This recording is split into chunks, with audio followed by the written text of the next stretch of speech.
So now let's take a look at the 37th President of the United States, Gerald Ford. Again, the five criteria we always look at are growth, finances, international politics, war and security, and most importantly, did they leave the country better or worse than they found it?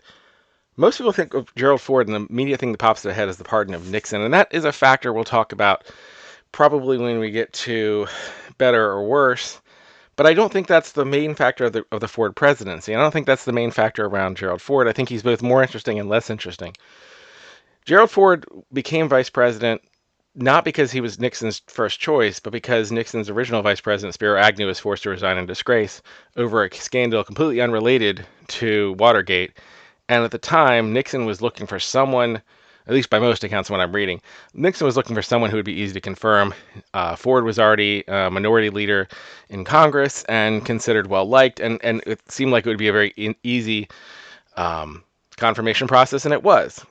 And so Ford was not someone who I think had planned to be president at any point in the, well, I mean, I think every politician plans to be president. That's part of the reason you run for office.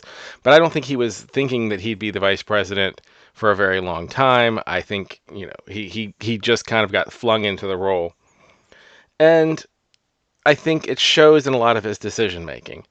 In terms of growth, I have a difficult time here because so much of what went wrong was entirely Nixon's fault. Nixon, as I discussed under him, completely crashed the economy and achieved something that many people didn't think was possible, to have both unemployment and inflation rising at the same time. Again, the general theory and consensus understanding of economics was, and still generally is, that when unemployment is high, you decrease the interest rates because then more people will be able to get jobs because people will invest. And when inflation is high, you increase interest rates, which will slow down the economy, which might lead to a rise in unemployment. Those things should be acting in opposite, and you use the interest rates to adjust those.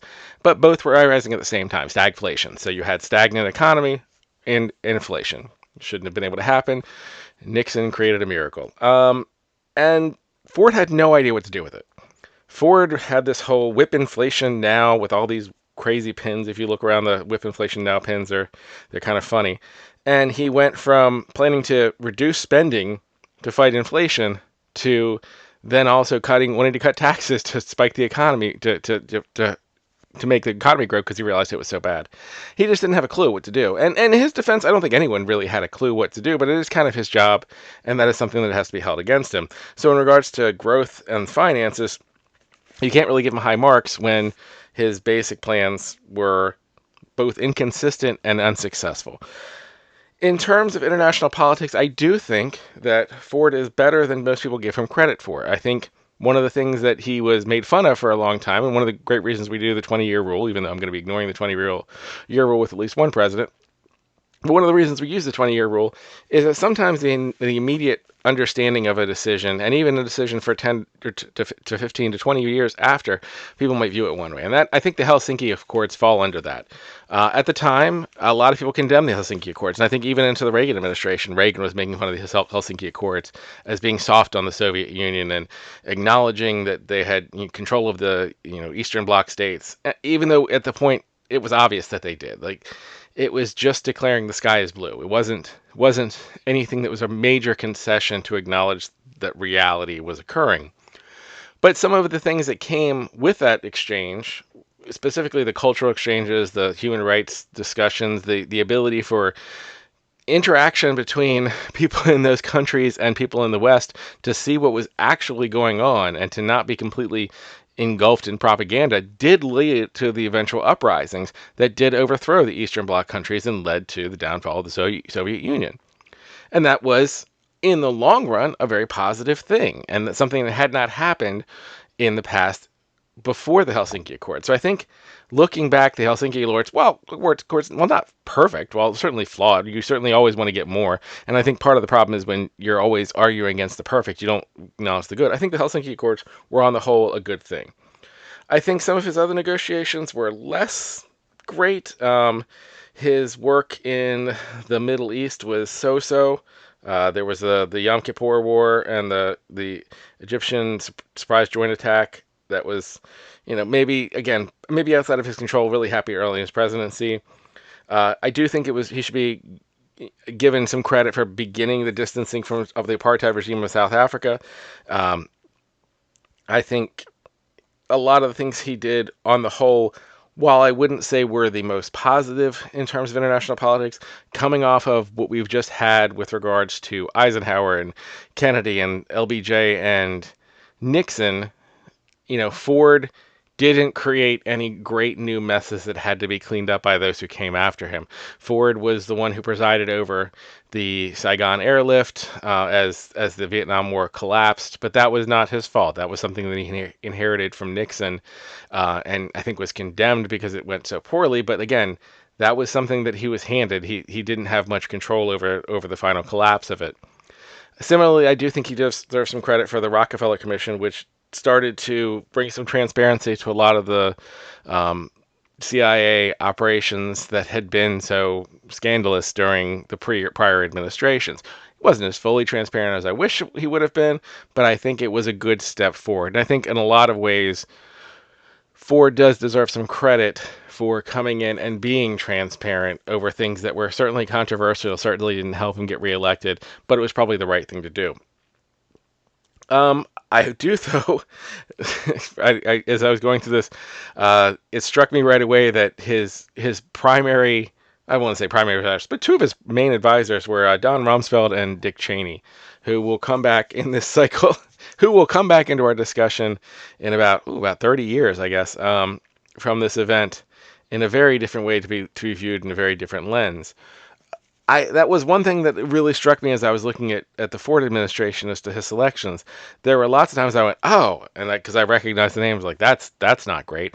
But he also, for a Supreme Court justice, picked John Paul Stevens, who turned out to be a very, I guess, in the modern, well, he became a person who tended to vote with the left-leaning side of the court. And so a Republican selection, and this happened multiple times, where there were Republican selections who ended up being tending toward the liberal leanings of the court. I think not really because they changed philosophically. I think because a lot of politics changed over time. That was something that also struck me in looking at Ford, is just Ford. Ford, I think, was a middle of the road conservative in the 1970s, and the political spectrum has changed so much that I don't know where he would land on the political spectrum if he were to run today. I don't even know if there would be a place where he could run in the world today. He seemed to be pro-choice. His conservatism was the traditional conservative of he wanted relatively small government, and it wasn't a culture war. It wasn't some ideological agenda around ethno states or anything. It was just he wanted less government, and that's just who he is, and that's how he could appoint Don. He could appoint someone like Dick Cheney and Don Rumsfeld, and also pick John Paul Stevens. Although Cheney and Rumsfeld turned out to be a whole different thing around neoconservatism. But again, we're jumping way ahead with all of that.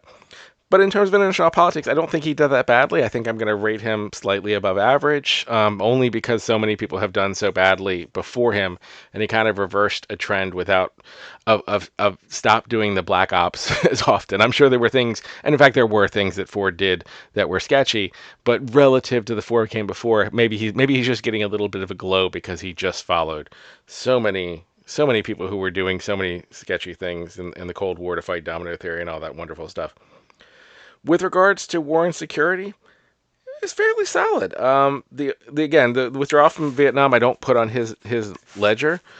He didn't get the United States entangled in any wars or any major conflicts beyond. I think there was the rescue of the some forces in Southeast Asia, but again, that was a singular military operation. That wasn't the Vietnam War, or what we'll have later with Vietnam, with Afghanistan and Iraq. Like again, we're doing comparative analysis here.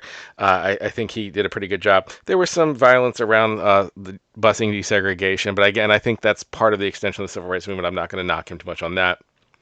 And that brings us to the better or worse scale. And I had a little bit of trouble with this one because I don't know how fair it is sometimes when a president comes in and was given a problem. If he leaves and the problem is the same problem, how much of that falls to him? I do think I'm going to negatively say that if you have time in office to correct the action, specifically this on stagflation, that does fall a little bit on your ledger. I'm not going to knock him as far down as Nixon, not just because stagflation, because Nixon had a lot of other things to do well, but I do think it is a mark against him that he left an economy that was in such bad shape. And this is also the part where I'll talk about Nixon's pardon. I don't necessarily know what would have been different if Nixon wasn't pardoned. I don't know if a prosecution would have proceeded. I don't know what the prosecution outcome would have been. But I'm living in a time where I do think more oversight over the executive branch would be beneficial. And there's a lot of things that could have been figured out one way or the other at that time had we not used the pardon power to just push it all aside. And we didn't. And so executive power is still rife for abuse, and we're dealing with that in the current events. And maybe that's why it's weighing on me more right now. But that's part of the problem of doing historical analysis. You always are doing it from the perspective that you are in at the time you were doing the analysis. So I do think he gets um, a barely, slightly below average, fairly close to the middle of the road, better or worse score. Where does that put him overall? I think that middle of the road is right where Gerald Ford belongs. I do think he's going to be slightly below some other presidents. I think he's going to be slightly below the Adams. In fact, I'm going to put him right below the Adams and right above Zachary Taylor at number 20. So Gerald Ford currently, I would say, is the 20th president on the ranking of the presidents.